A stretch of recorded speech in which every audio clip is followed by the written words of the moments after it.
avec les mails, etc. Geoffroy, je vais te demander de nous rejoindre. Donc, je vais donner la parole au professeur Geoffroy Canlobre, qui est PUPH de chirurgie gynécologique à la Pitié à Paris, avec comme chef de service le professeur Catherine Usan.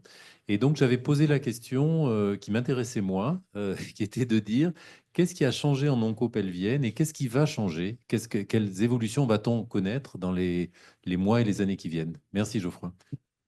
Très bien. Bonjour à Ex-membre du CNU comme MCU d'ailleurs, exactement, tout puisqu'on à fait. parlait du CNU. C'est ça, avant de devenir PU. Merci beaucoup, merci de m'avoir invité à présenter dans cette assemblée. Donc, j'ai traité, moi, de ce qui a changé et ce qui va changer en chirurgie oncologique pelvienne. Donc, j'ai classé en endomètre, cancer du col, cancer de l'ovaire et cancer de la vulve. Et je vous présentais pour chacune de ces pathologies quelques points qui méritent, à mon avis, d'être mis en avant. Alors, bien sûr, je n'ai pas pu faire quelque chose d'exhaustif sur l'ensemble de la pathologie oncologique pelvienne, mais quelques points importants. Alors, pour l'endomètre, en premier, donc, vous voyez, les recommandations internationales européennes se succèdent et ne se ressemblent pas forcément. Et on voit qu'il y a des choses qui ont été faites entre 2016, 2023 et maintenant, et notamment dans le cancer de l'endomètre. Ce qui a révolutionné, je pense, la prise en charge de nos patientes, c'est que ça a intégré maintenant la classification moléculaire et également la procédure du ganglion sentinelle, dont on a eu un tout petit aperçu tout à l'heure avec le topo précédent.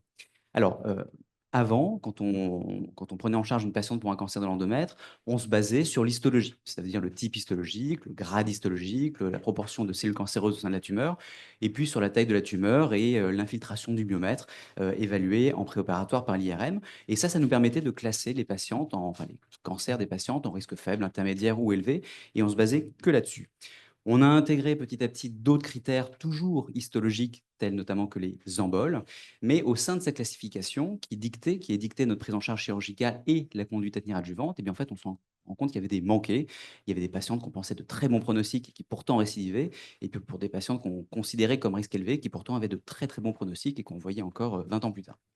Alors, ce qui a changé, c'est en 2013, il y a eu une première publication dans Nature où les Américains ont repris les données de 373 patientes qui avaient été opérées d'un cancer de l'endomètre et ils ont fait un séquençage complet du point de vue génomique de ces patientes. Ils ont fait une analyse non supervisée et ils ont vu qu'il y avait en fait 4 groupes qui, quel que soit le type histologique, en fait se démarquaient, 4 groupes à risque, enfin 4 groupes différents en fonction de mutations qu'on avait du point de vue génétique. Il y avait les patientes qui étaient considérées comme avoir une mutation polymérase epsilon, d'autres qui avaient une instabilité des microsatellites, la MSI, d'autres qui avaient des mutations P53, et puis d'autres qui n'avaient rien de tout ça et qu'on a mis donc au milieu.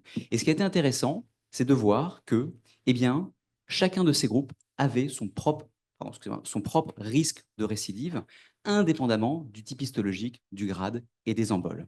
Et ça a été confirmé par plusieurs autres études. Donc ça, c'est des études canadiennes où ils ont repris les données de environ 150 patientes. Ils ont réappliqué la méthodologie qui avait été faite dans la publication dans Nature.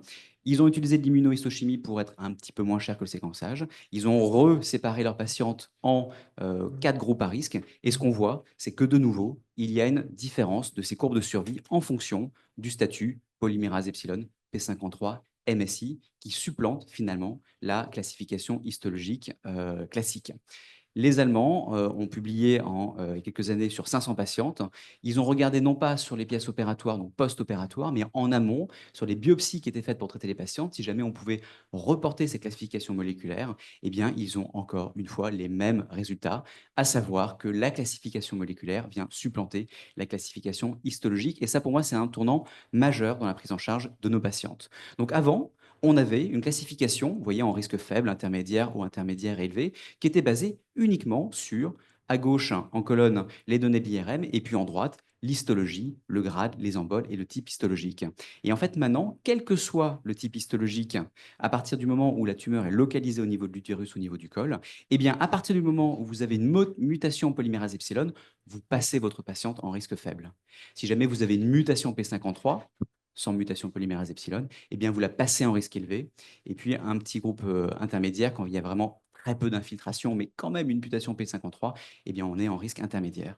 Et donc, ça, c'est majeur. Et c'est ce qui va permettre de dicter la conduite à tenir. Deuxième chose majeure pour le cancer de l'endomètre, c'est la technique du ganglion sentinelle qu'on détectait initialement avec du bleu patenté, du radioisotope, et maintenant c'est le verre d'indocyanide en fait qui a pris la place. Donc là, je vous montre une petite vidéo rapide d'un film qu'on avait tourné à la Pitié-Salpêtrière, où je vous montre rapidement qu'on injectait en opératoire le verre dans le col, et tel que vous a montré ma collègue tout à l'heure, eh bien, ça nous permet de repérer au travers des tissus les quelques ganglions qui vont être les premiers à drainer. Et donc, c'est cela qu'il va falloir retirer pour avoir l'analyse du ganglion sentinelle. Faire attention, hein, c'est un colorant, c'est pas un colloïde. Donc, si jamais on laisse le temps passer, eh bien, le colorant va diffuser et risque d'aller finalement colorer tous les ganglions par la suite. Et au bout d'un moment, on risque de faire un curage. Donc, il faut être assez rapide et suivre la progression du colorant pendant la procédure. Donc là, on est à droite. Vous voyez, donc il y a le ligament lombo-ovarien juste en dessous. Et donc là, je montrais qu'on pouvait prélever ce deuxième ganglion. Je vais vous montrer après le côté gauche. Vous voyez, voilà, donc vous voyez, on voit quand même très très bien. Tac. Et maintenant, du côté gauche, donc c'est un cancer en 2 mètres. Vous voyez que à gauche, voilà, on avait également le ganglion qui était colorié ici.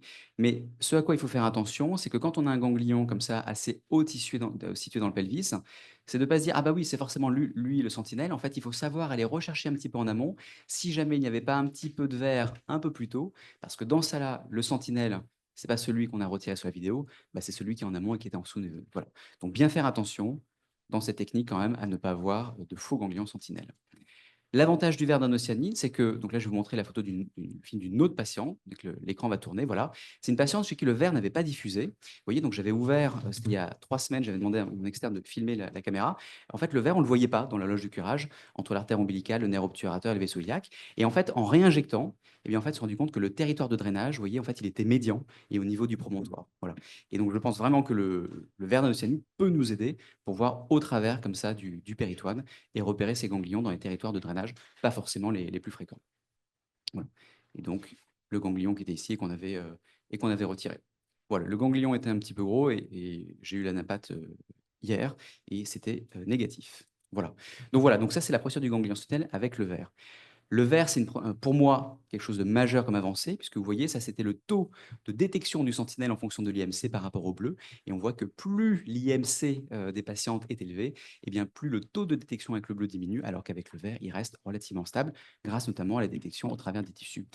Plusieurs études internationales prospectives ont mis en évidence que le GS, le ganglion sentinelle avec le verre, avait une excellente sensibilité et spécificité pour détecter les ganglions. Je vais passer dessus et il n'y a pas de différence de survie entre le fait de faire un ganglion sentinelle ou un curage pour ces patientes. Donc les recommandations qui intègrent la classification moléculaire disent maintenant que pour tout le monde, toutes les patients, il faut faire un ganglion sentinelle, si possible avec le verre. Pour les patientes avec un risque intermédiaire ou élevé en fonction de l'histologie et de la classification moléculaire, eh bien, si le ganglion sentinelle n'est pas trouvé, pour elle, il faudra aller faire un curage pelvien. Voilà, donc cancer de l'endomètre, classification moléculaire, ganglion sentinelle avec le verre. Pour le cancer du col, là aussi, les choses ont évolué. Là, je vous ai montré les prises en charge qui étaient recommandées en 2018 et qui montraient qu'il y avait encore une place pour l'hystérectomie élargie pour les stades 1B, 1B2. Ça veut dire que dès qu'on avait une tumeur en fait, qui était visible à l'œil nu, eh bien, il fallait faire une hystérectomie élargie. Et la voie d'abord était par la voie mini-invasive, telle que les recommandations européennes ou américaines. Et là, les choses ont changé selon 3 points pour le col. Un, on a mis en place la conisation première pour la prise en charge de ces patientes. Deux, la voie d'abord pour l'hystérectomie a un petit peu évolué, je vais vous montrer comment. Et la chirurgie des paramètres a pu être désescaladée, puisque maintenant, on n'est pas obligé de forcément faire une hystérectomie élargie pour ces patientes.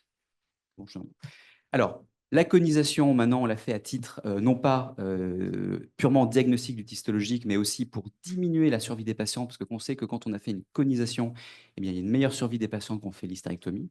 Mais le plus important, c'est ça que je voulais montrer, c'est les essais finaux du lac trial qu'on a eu. On a eu pendant de nombreuses années l'habitude de faire des célioscopies à nos patientes. On avait l'habitude, on pensait que c'était ce qu'il y avait de mieux. Il y a un Américain, Pedro Ramirez, qui s'est dit en 2018, bah, en fait, on n'a pas d'essai randomisé qui prouve que le mini-invasif, c'est aussi bien que la laparotomie. Donc, il a fait un essai randomisé pour ça. Beaucoup de gens n'ont pas voulu y participer en disant, bah, c'est revenir en arrière que de faire la laparotomie. Il a insisté, il a réussi à recruter et il a publié ses premiers résultats en 2018 en montrant que, au stupeur, eh bien, la voie mini-invasive était associée à une moins bonne survie sans récidive et survie globale pour ces patientes. C'était des résultats préliminaires, tout le monde lui est tombé dessus en disant mais non, mais tes résultats, ils sont trop précoces, attends un petit peu pour nous confirmer. Donc il a republié ces données cette fois-ci avec un peu plus de recul en 2019, et là en 2019, il montrait toujours qu'il y avait une moins bonne survie sans récidive dans le groupe laparotomie par rapport à mini-invasif, et également une survie globale.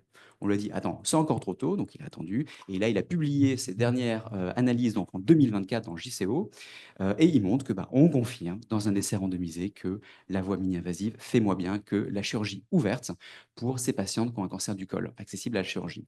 Petite note par rapport à ce que je vous ai dit pour les conisations, on voit que cette différence ne se voit plus quand les patientes ont une conisation. Et enfin, article qui a validé la désescalade thérapeutique pour ces patientes. Je vous ai dit que la règle, c'était la chirurgie élargie, donc l'ablation des paramètres quand on faisait une hystérectomie. Eh bien, une étude qui est publiée dans le New England en 2024, avec participation de centres français, a montré que pour certains critères de bon pronostic, une taille de moins de 2 centimètres, peu d'infiltration du stroma, eh bien, finalement, le fait de faire une hystérectomie élargie ou non, eh bien, on avait la même survie. Voilà. Et donc tout ça, ça a vraiment fait beaucoup, beaucoup discuter dans la sphère gynécologique et fait un petit peu changer les recommandations. Je vais aller vite, mais pour vous montrer que maintenant, j'ai mis en rouge ce qui avait changé par rapport à l'autre dessin que j'avais fait en 2018. Maintenant, on commence par des conisations de sadification et en fonction du bas risque ou du haut risque, on peut faire des hystérectomies élargies ou pas élargies. Et ça, c'est un changement majeur en ce qui me concerne. En ce qui concerne le cancer de l'ovaire, il y a énormément de choses à dire au niveau des classifications moléculaires. Il a fallu que je change et là, je vais vous parler un petit peu d'avenir. Voilà, là, pour l'endomètre et le col, je vous ai montré ce qui avait changé. Pour l'ovaire, je vais vous montrer ce qui peut changer éventuellement. Les indications de curage pelvien et lombortique ont vraiment diminué ces dernières années pour le cancer de l'ovaire. Mais pour les stades localisés, pour l'instant, il est encore recommandé de faire un curage pelvien et lombortique afin d'adapter éventuellement la prise en charge néoadjuvante. Des curages avec toutes les comorbidités que l'on connaît. Eh bien, là, remerciement à mes collègues de l'HEGP, à qui je suis allé emprunter cette vidéo, qui commencent à travailler sur la procédure du ganglion sentinelle dans le cancer de l'ovaire. Donc là, c'est ce qu'on commence à faire et c'est surtout le futur. Alors, une patiente qui a eu l'annexectomie, et là, je vous montre comme mes collègues, en fait, injectent donc le verre au niveau du lombovarien. Il y a plusieurs études qui ont essayé de voir qu'est-ce qui était le mieux. Est-ce qu'il vaut le mieux l'injecter dans l'utérus, au niveau de l'ovaire, au niveau du lombovarien? Ce qui semble être le mieux pour avoir un taux de détection de 75%, c'est d'injecter au niveau du lombovarien de chaque côté. Donc là, je vous montre l'injection qui se fait. Alors, faire attention à ne pas piquer dans le lombo, parce que ça peut un petit peu diffuser avec un petit hématome, ce qui peut être très désagréable. Mais quand on fait attention, vous voyez, ça se passe très très bien. Et le verre va pouvoir diffuser petit à petit. Alors là, je vais vous montrer les vidéos qu'on peut avoir une fois qu'on a injecté. Donc là, deux approches. Donc la chirurgie robotique, comme avait montré ma collègue. Et bien en fait, donc c'est une stadification par voie rétropéritonéale avec le robot. Et bien en fait, vous voyez, donc on passe par le flanc gauche, on va aller soulever le péritoine, on va faire en sorte de mettre les vaisseaux iliaques et aorte vers le bas, l'urtère, les lombo vers le haut. Et puis on va avancer pas à pas. Et avec le robot, ça donne vraiment un confort. Alors, certains peuvent le faire en celluloscopie, on peut tout faire en celluloscopie, mais vraiment avec le robot, ça aide beaucoup pour la vision. L'optique de 30 degrés nous permet vraiment d'être au contact des vaisseaux sanguins. Et je vais vous montrer les quelques images où, après avoir tout libéré, eh bien, en fait, on va activer le mode Firefly, dit fluorescence de l'appareil. Et vous allez voir les quelques ganglions qui vont commencer à apparaître avec des faux négatifs qui sont aux alentours de à peu près 15-20%. Je vous montre quand même, avant de passer à la vidéo suivante, qu'on voit au moins le vert. Ah, donc vraiment, et voilà. On voit les petits lymphatiques et on va pouvoir aller prélever, donc identifier au sein du curage quels sont les ganglions qui sont dits sentinelles. Donc vous voyez, donc le ganglion sentinelle commence à avoir sa place pour le col. C'est encore en train d'être validé, d'être systématique. Pour l'endomètre, c'est validé. Et maintenant, peut-être que dans le futur, eh bien, pour l'ovaire, ce sera également le cas. Voilà. Je passe pour ne pas trop dépasser. Là, c'est la même chose, mais par voie transpéritonéale. Donc, en fait, l'injection a été faite au niveau du lombo. Et vous voyez que de façon transpéritonéale, on arrive à avoir la diffusion avec des ganglions qui peuvent être à différents niveaux, interaorticocave, latérocave, latéro-aortique, jusqu'à la veine rénale. Et là, pareil, vous voyez, on voit apparaître les ganglions sentinelles. Voilà. Pour moi, ça, c'est quelque chose qui clairement peut être le futur pour le cancer de l'ovaire dans la désescalade thérapeutique. Et enfin, je vais aborder la chirurgie de la vulve. Donc là, je vais aller assez rapidement. Le cancer de la vulve, c'est une chirurgie qui peut être assez délabrante. Donc, c'est des exemples de patientes que j'avais pris en charge à pied-salpêtrière. Il faut avoir des marges d'exérèse assez larges pour éviter les risques de récidive. Vous voyez, donc c'est des chirurgies qui sont quand même assez délabrantes et qui obligent à faire des lambeaux de recouvrement. Donc là, c'est un lambeau de recouvrement par la droite. Une autre patiente où c'était par la gauche. Vous voyez, on fait des exérèses assez importantes. Ici, c'était un lambeau gracilis qui avait permis de recouvrir le délabrement. Et puis là, un cas un petit peu extrême d'une patiente qui avait une récidive après irradiation avec un envahissement du tien inférieur du vagin, du méa. Et donc là, en fait, on a fait une chirurgie multidisciplinaire avec le plasticien qui avait dessiné en fait le diep que l'on utiliserait pour faire le lambeau. On avait prévu de faire une colpohystérectomie élargie avec vulvectomie monobloc et bricaire. Et donc, vous voyez, la chirurgie robotique nous a permis de mettre les trocars au-delà du lambeau pour ne pas en fait l'abîmer. On a fait l'exérèse, et donc ça, c'est l'exérèse qu'on avait faite avec l'hystérectomie monobloc, la vulvectomie, la cystectomie, et en fait, j'avais fait sortir tout par en bas. Et on avait fait un lambeau de recouvrement avec le diep qui s'était par la suite un petit peu rétracté. La patiente, c'était il y a 9 mois, et elle va très bien. Alors, quel est l'avenir pour ça Son de cloche, c'est parfait, c'est la dernière diapo. Eh bien, comment être sûr, comment nous aider pour avoir ces marges de résection saines, puisque là, sous ce que je vous ai montré, j'avais des marges qui étaient vraiment des pièces très importantes, et pourtant, on arrive à avoir après fixation de 6, 7, 8 mm d'insano. Eh bien, ça, c'est mes collègues à la HEGP qui m'ont montré qu'ils avaient essayé d'injecter en IV du verre d'inocyanide aux patientes. Et en fait, le verre s'était focalisé au niveau de la zone tumorale, et grâce à une caméra de fluorescence qu'ils utilisent pour le ganglion sentinelle au niveau du sein, ils avaient pu repérer les limites de la tumeur en partant du principe que la tumeur étant un petit peu plus vascularisée, et bien en fait, elle prenait un petit peu plus le verre et qu'on arrive à mieux l'identifier, que ça permettait de guider la chirurgie pour être in situ. Voilà, donc pour l'endomètre, retenez classification moléculaire ganglion sentinelle. Pour le col, colonisation première des escalades et la voie d'abord. Pour l'ovaire, vers le ganglion sentinelle, point d'interrogation, et la vulve, vers la fluorescence, point d'interrogation. Pour l'instant, ce sont des pistes. Je vous remercie.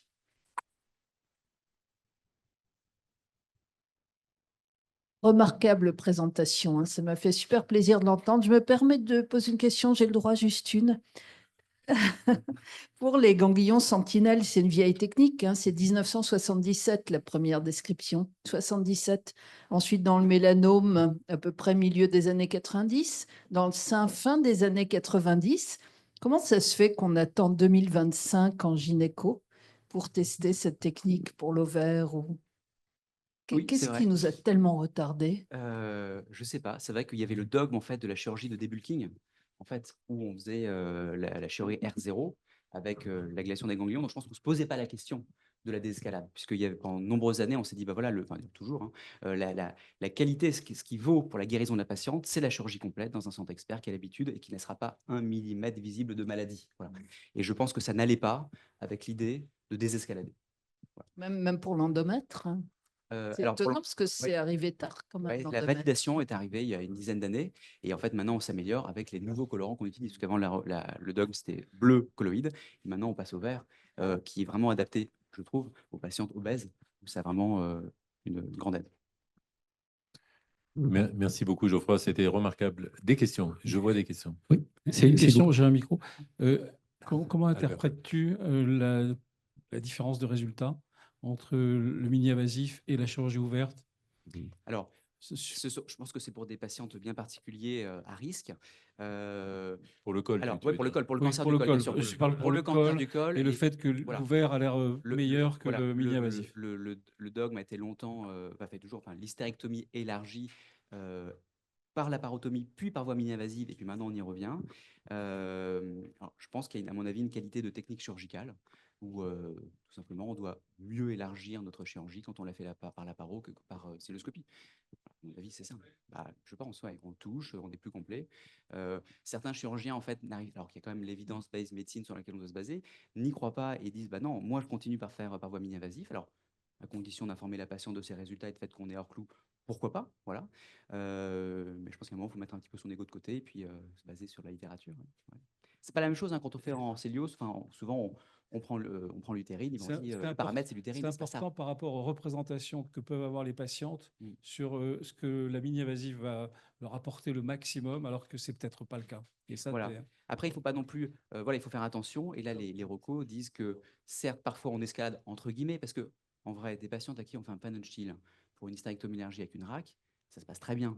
Finalement, elles sortent assez rapidement. Voilà, parfois elles sortent à J1 ces patientes-là, donc c'est pas non plus horrible. Voilà. Mais il faut savoir rester sur le mini-invasif et notamment pour certaines patientes qui n'ont pas besoin d'élargissement, le mini-invasif a encore toute sa place. Voilà, c'est discuté au cas par cas. Une autre question? Oui, question par rapport, Jean-Pierre Zenbaum, question par rapport au repérage du ganglion sentinelle. Vous avez évoqué le verre d'indocyanine. Vous utilisez une caméra infrarouge, enfin une lumière infrarouge pour le repérer. Alors, par rapport, la sensibilité par rapport au radiotraceur, donc est-elle égale, supérieure ou Oui, alors ça fait pareil ou mieux. pareil ou mieux? Alors, est-ce que cette technique est utilisable pour d'autres disciplines? Pour repérer le ganglion sentinelle. Je vais vous poser toutes les questions, hein. Donc, alors ensuite, dans les voies futures de repérage du ganglion sentinelle, vous avez les nanoparticules et la Raman cohérente, enfin la détection Raman cohérente. Donc, avez-vous des évolutions de repérage enfin, avez-vous évalué ce type de choses? Alors, je vais commencer tout de suite par la deuxième question.